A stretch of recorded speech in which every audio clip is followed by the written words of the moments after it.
you're gonna end up where you run out of wire, maybe even run out of tank of gas, and you're gonna have to change that. I remember the first time I ran out of wire, I had just gotten a new job and I had never done it before. I'd never changed a spool of wire.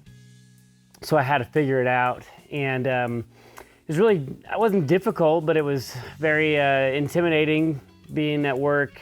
I was working a night shift. Everyone was basically gone and I was responsible for doing this stuff on my own.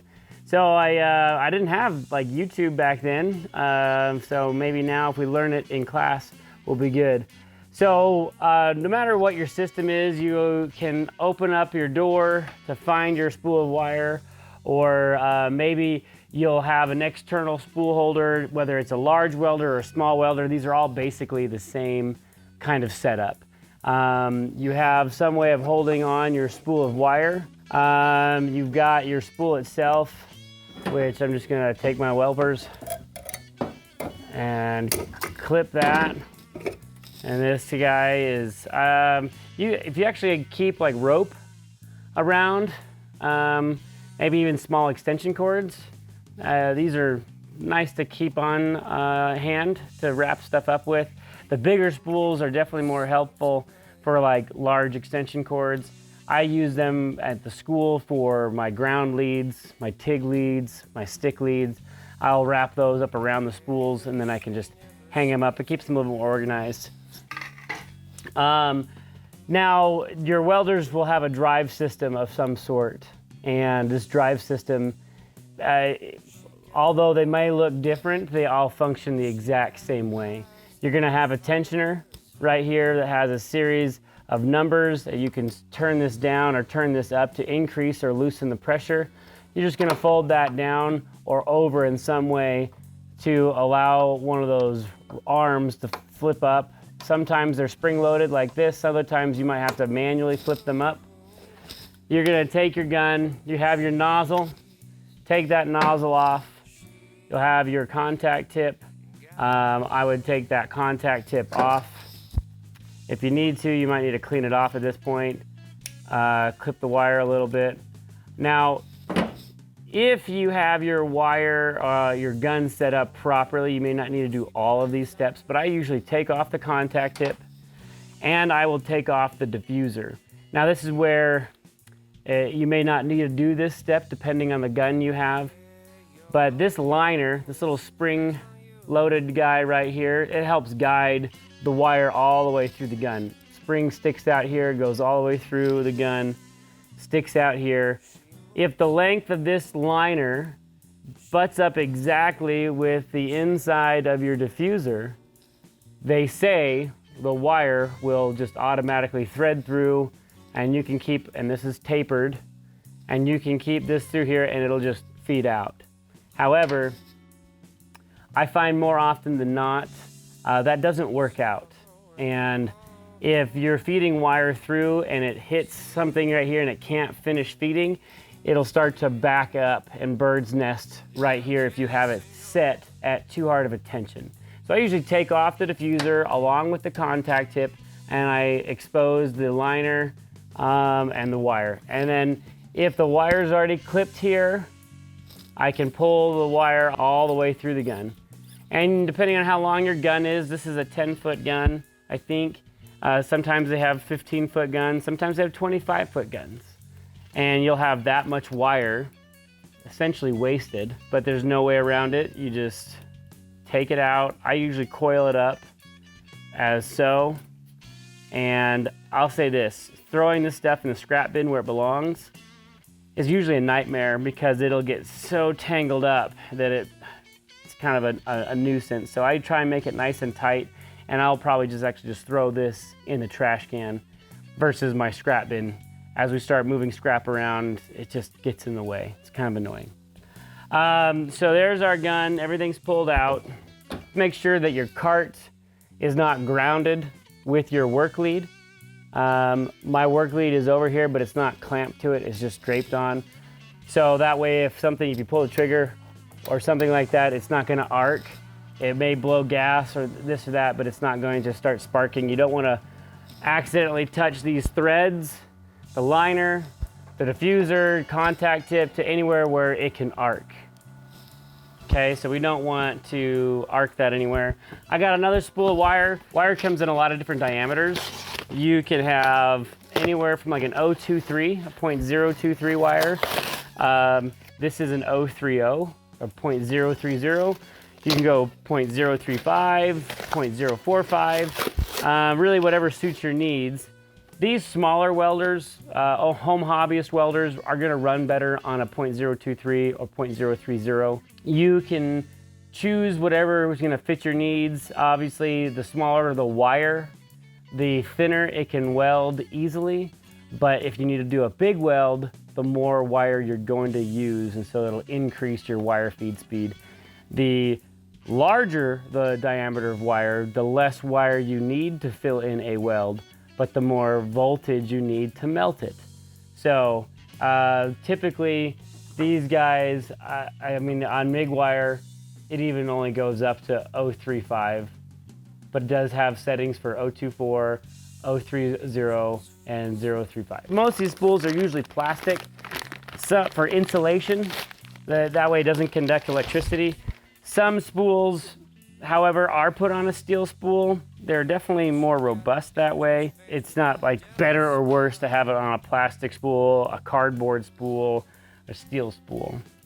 Now, one of the things when you're loading up your wire is to see how the drive roll system is placed. Because if the drive roll system is facing up towards the top of the welder, your wire should come across the top and down into the gun. Some welder systems, even on the same brand, will come straight in and you go underneath and around. So it's kind of like your toilet paper. Does the paper come across the top or does the paper come underneath? The correct answer is, how's your drive roll system figured out? If your drive roll system comes more straight in, the wire goes underneath. If the drive roll system comes up at an angle, the wire comes up across the top. So since we're up across the top, because of an inclined angle, I'm gonna find my wire here and I'm gonna see that it's going this way, so I need to flip this around. You're gonna notice that on some drive roll systems, where they put the spool, there's a little tab with a notch, little peg, and on your spool of wire, you're gonna have a little notch. You wanna try and match that up so that it helps grip it. And there we go. I would automatically put on your clip. Sometimes there's a spring clip, other times it's this twist-on style clip. And even in the brands, they're all different. Just depends on the type of welder you have. This is not gonna go through the system, right? It's too bent. Even if I were to straighten it out, not gonna work. So I clip that bent piece off, throw that down. You're gonna feed it through, and you wanna try and very gently get that wire to go inside the spring, the liner. Now, if you can't, for whatever reason, you can take your drive roller out, okay? Talk about that. And now you have a little bit better access to get a finger in there, to get your welpers, somehow to guide this in, right? Either way. So we're gonna push that in a few inches. Now, depending on the system you have, there are different types of drive rollers. Some drive rollers, this is an all-in-one, and it'll even tell you on the front, and it spins around. But essentially, you want to make sure the numbers are facing out towards you. Usually the numbers are not hidden, right? It will go on, but it won't really work that way, right? There's nothing that really works there. So on this particular one, the numbers are gonna face out, and there are 3 different settings and a slip in that way. And then once you get there, there's 3 different notches to pick the right groove. The groove matches the wire diameter and the type of wire. So we have an 035, an 030, and then a knurled 030. And there's also an 024. And the way we do that is we just find the notch. This is 030, so we're gonna put it on the notch that says 030, 035. And we'll slide that on. Just like that. And now we know that the wire is going to fit in the groove there. We're going to put our tensioner down, put that up, and we're going to hold the trigger. I'm going to turn the gas pressure down or off. That way I don't waste it. So call me a cheapskate, but I don't like to waste my gas waiting for the wire to come out. Some welders have a jog function. You can hit a button, or when you hold the trigger, it just feeds the wire and not the gas if it doesn't sense it connecting to an arc in a certain amount of time. So just hold that down. Now it's jogging, it's loud. You can kind of feel it coming up, and there it's showing up right there. Now, one of the steps that most people forget or overlook at this point would be the tensioner. How much tension do you need? And there's not a right answer because these springs are all a little bit different. The wire diameters, one might need more, one might be less. The type of wire, a flux cord tubular wire is going to need different amounts of pressure than a solid wire. Aluminum is different than steel. Ideally though, if I were to grab this wire and pull the trigger, I want it to slip, right? You can see that, oh, there we go. So I'm gonna loosen that up just a little bit. I want it to slip. All right, if I grab a hold of it, it's slipping. Okay, we like that. But when I push against my hand, or it says in the manual, a piece of wood, you want it to curl up. You want it to drive out. You can see it's still slipping a little bit, so I'm gonna just twist that down just a little bit more. And you're gonna set that in there. And again, you don't want it to slip like it's doing right now. So we're just gonna,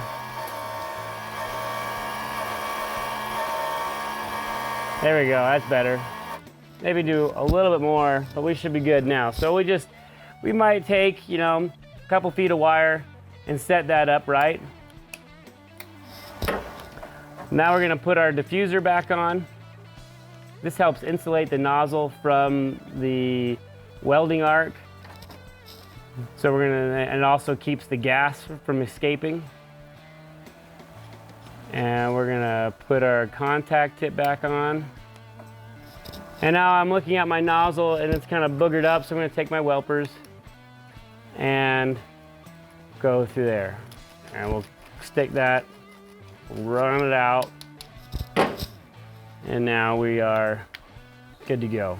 We're ready to weld. So turn your gas back on. Periodically I'll do a contest in my class and I'll just say, hey kids, who can change their wire the fastest from one spool to another? And we'll change between flux cord and solid wire, so they get an idea for changing the rollers over to a different type. But anyway, that's it. That's pretty simple. Keep welding, right? I think we're done.